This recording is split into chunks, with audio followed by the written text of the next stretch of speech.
Timur کے والد اپنے بیٹے پہ اسی بات پہ ہی غصہ ہو رہے ہوتے ہیں کہ تم زارا کا آج کل بالکل خیال نہیں رکھ رہے، جبکہ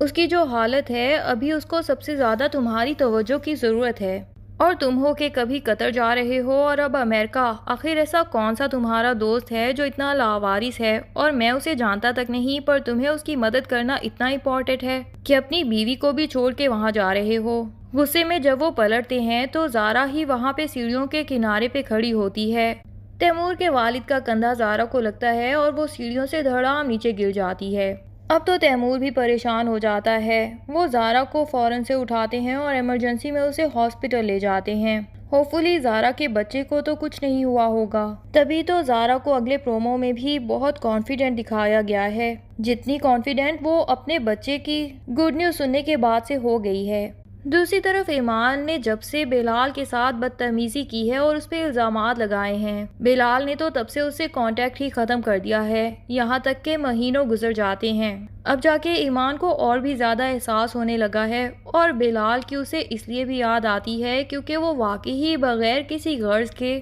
اس کے بہت سے کام کر دیا کرتا تھا۔ لیکن اب ایمان کے رویے کی وجہ سے وہ اتنا بدظن ہو چکا تھا کہ اسے صاف ہی کہہ چکا تھا کہ تمہیں مجھ سے کوئی کام ہو تو اپنے ابا سے کہہ کے مجھے کال کروا دینا۔ یعنی ایمان کو صاف سنا دیا تھا کہ تمہیں مجھ سے کانٹیکٹ کرنے کی بھی ضرورت نہیں، اور یہ بھی کہہ دیتا ہے کہ دوبارہ میری امید ہے کہ تمہارے ساتھ میرا آمنا سامنا ہی نہ ہو۔ بلال کو تو ایمان میں بالکل انٹرسٹ نہیں ہے، یہ بات تو بالکل صاف ہو چکی ہے، لیکن ایمان کو شاید اب بلال میں انٹرسٹ ہوتا جا رہا ہے۔ اور اگر بلال کی پوسٹ پتہ چلنے کے بعد ایمان کو بلال سے محبت ہو گئی تو پھر تو واقعی ایمان بہت ہی زیادہ موقع پرست لڑکی ہوگی کہ جہاں پہ بھی اسے لگتا ہے کہ زیادہ سیکیورٹی والا بندہ ہے یا زیادہ ریسورسز والا بندہ ہے تو اسی کے ساتھ اس کو محبت ہو جاتی ہے، ورنہ ساتھ تو اس کا کزن ثاقب بھی دے رہا تھا، اس سے تو اسے محبت نہ ہوئی کیونکہ شاید وہ اتنا امیر جو نہیں تھا ان لوگوں کی طرح۔ پر ہاں، اگر ایمان کی محبت اپنے پیشن کے ساتھ ہی رہتی ہے اور بلال کو وہ صرف اپنا محسن سمجھ کے چلتی ہے تب تو ٹھیک دکھایا جائے گا،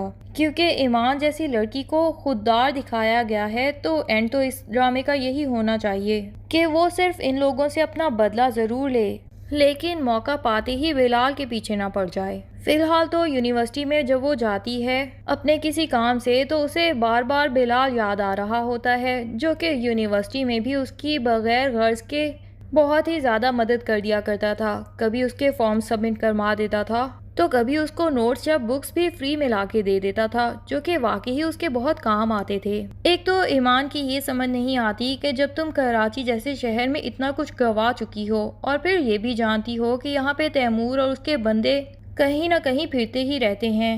تو آخر اپنی رہائش گاہ میں چھپ کے کیوں نہیں بیٹھی رہتی؟ یونیورسٹی سے باہر جب نکلتی ہے تو ایمان ایک کیب بک کرواتی ہے، اتنے میں ہی آہد بھی وہاں پہ گھوم رہا ہوتا ہے، جو کہ شاید ریدا کے ساتھ یونیورسٹی کے کسی کام سے آیا ہوگا، اور پھر سے پہنچ جاتا ہے ایمان کے پاس یہ پوچھنے کے لیے کہ چھٹی کتنے بجے تک ہوگی۔ ایمان جو کہ آہد کو دیکھ کے فوراً سے اپنا منہ چھپا لیتی ہے، اور حالانکہ اتنا زیادہ بھی نہیں چھپایا ہوتا، پر آہد ہے کہ پھر سے اس کو نہیں پہچان پائے گا، اس کا مطلب کہ آہد کی محبت بھی جھوٹی ہی تھی، ورنہ اتنی زیادہ شکل تو کیا صرف اس کی آنکھوں سے بھی اس کو پہچان ہی سکتا تھا۔ لیکن ایمان آہد کو جواب دیے بغیر اپنی کیب میں جا کے بیٹھ جاتی ہے۔ لیکن ہوگا کچھ یوں کہ زارا، جس کی طبیعت بہت شدید خراب تھی اور اس کو ہاسپٹل میں ایڈمٹ کروا دیا گیا ہے،